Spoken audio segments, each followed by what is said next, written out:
where I had to decide that traditional school was not what he needed to be successful in life.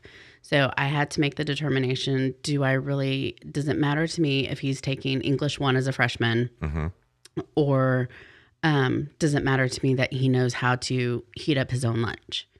So determining progress in one of our individuals kind of comes down to what your goals are. Right. So my goals are for my son to be able to cook his own lunch, and he eats pizza for lunch. So he's able to put it in the oven, start it. He's even able to take it out. He cannot cut the pizza because it's difficult. He doesn't have a lot of strength in his hand. But there are other goals that we have for our kids. Can they wash clothes? Can they, do a load of laundry? Can they, again, cook their own meals? Can they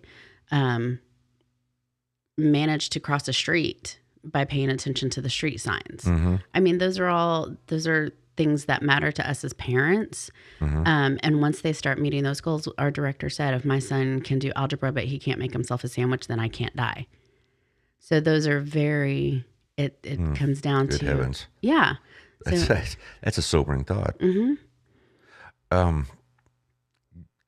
In your son's case, does he stay by himself sometimes? Can you leave the house, or he can stay by himself sometimes? So my son his brother plays baseball 2 minutes away from my house. We have an alarm system on that has cameras and everything, and Gabe will not open the door. He will not. He knows, you don't even let the cat in if the cat wants to come in. But it's very small increments. There are others that cannot stay by themselves. There are people who would judge me for allowing my child who's 15 to stay by himself for a minute. Oh, I wouldn't. I know somebody that maybe uses your service to have a 30-year-old who's autistic, and he could stay by himself, but they don't leave him long term either. Right. And we're not talking about like you're going to go on vacation. Right, I mean, you're just going to be gone an hour or so. Yeah. But there are some parents that are just now starting to leave their son, their child by themselves, and their child's 18, 19 years old. And also leaving your child by themselves that's not doable for everybody. I want to take just a break. We're having some technical issues. At least I am. Taylor, are we still doing okay on the podcast? Yes, we're live. Okay, if you have any questions or whatnot, you're just going to have to jump in and tell me, because I'm not getting any. My phone isn't working, or whatever you want to say. But I'm not doing very well on my end. But your end is fine. Yes. Okay, if you get some questions or comments, just interject them if you would, please. Will do. All right. Anyway, back to the important stuff now. As far as educational programs and the people that provide them, these aren't volunteers, are they? I mean, they may not get paid a lot, and may get paid like volunteers. They get paid with purpose. Yeah, paid with purpose. That's what it. Yeah, I get you. I mean, as a public school teacher, I got that. Well, think of the joy you're bringing. Yeah, we do have staff. Yeah, and they're trained staff. Yes, they've all either have a child with special needs, or they've worked with kids with special needs. Okay, so they got certifications, or they can obtain them and things of that nature. So we're not talking daycare.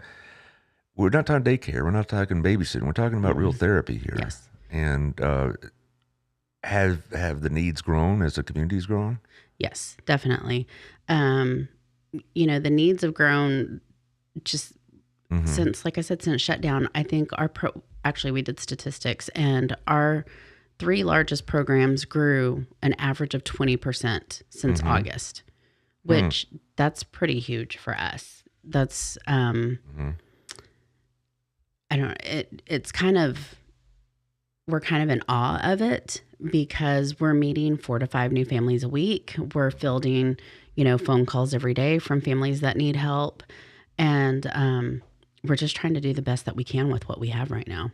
Well, so what do you need more of? Let me put it that way. There's a better question. What do you need more of? We need staff, but we are very picky about our staff. I bet. How does one become part of your staff? They have to go through me. Well, that right there is a very intimidating thought. I mean, I just get this impression like you mean business when you walk in an interview. You better be prepared. Well, not only that, but I mean, it takes a special person to be able to work with kids with special needs. I couldn't do it. I could tell you that right now, because the patience level, and also, do you or your staff have trouble not bringing the emotions home? because it is hard, and it is sometimes you think you're making a little progress, and then there's a step back, and it's heartbreaking. Well, a You lot know? of the individuals that work for us, I want to say probably a majority of everybody takes it home.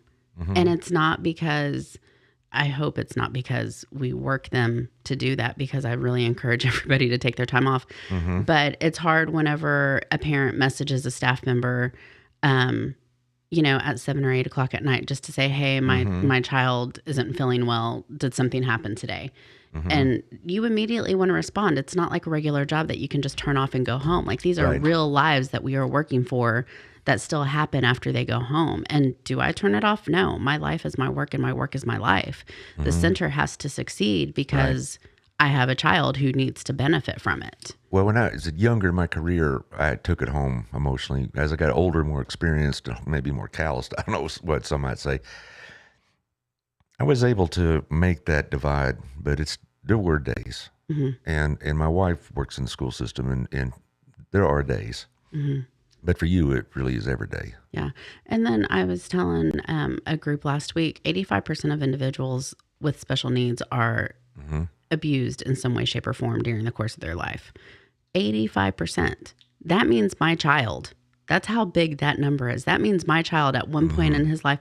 I'm like, no, thank you. So what do they say? If whatever you need doesn't exist, you build it. That's what we're doing.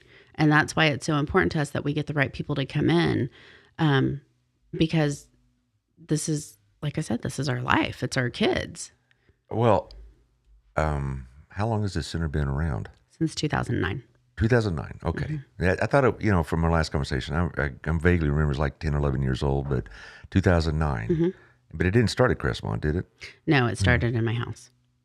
In your house? It did. We had our very first support group in my house, in my living room.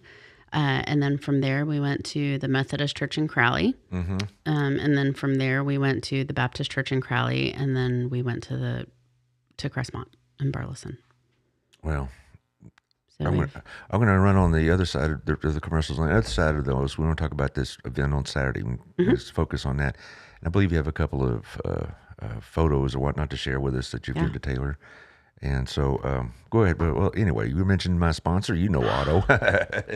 Our place restaurant, they have the best pancakes ever. Ever? And the best omelet. You get some bacon in it. You asked them to do it well done. You put some cheddar cheese on that thing. Whoa, it's good. Well, you just did a better ad than I could, so there you are. He's in Dubai right now. I know. Yeah. Isn't he something? Who does that? I guess he does. And he's very generous. So I have... of course, Camille, you're a friend of yours, and she works with the center. Her daughter has that book out, and he let her use his place to sell the book, to get a book signing event. Yeah, so, okay. Well, thank you, Otto. And like I said, that was a better ad than I could ever done. Okay. How about this one? See, do you know this one? Wild Cigar and Culture?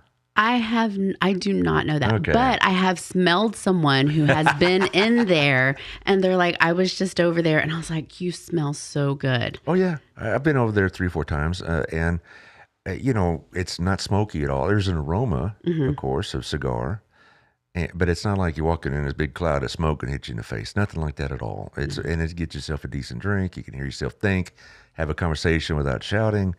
They'll have the Final Four and the basketball on, but whatnot, but it's muted so you can watch it, but not be overwhelmed by it.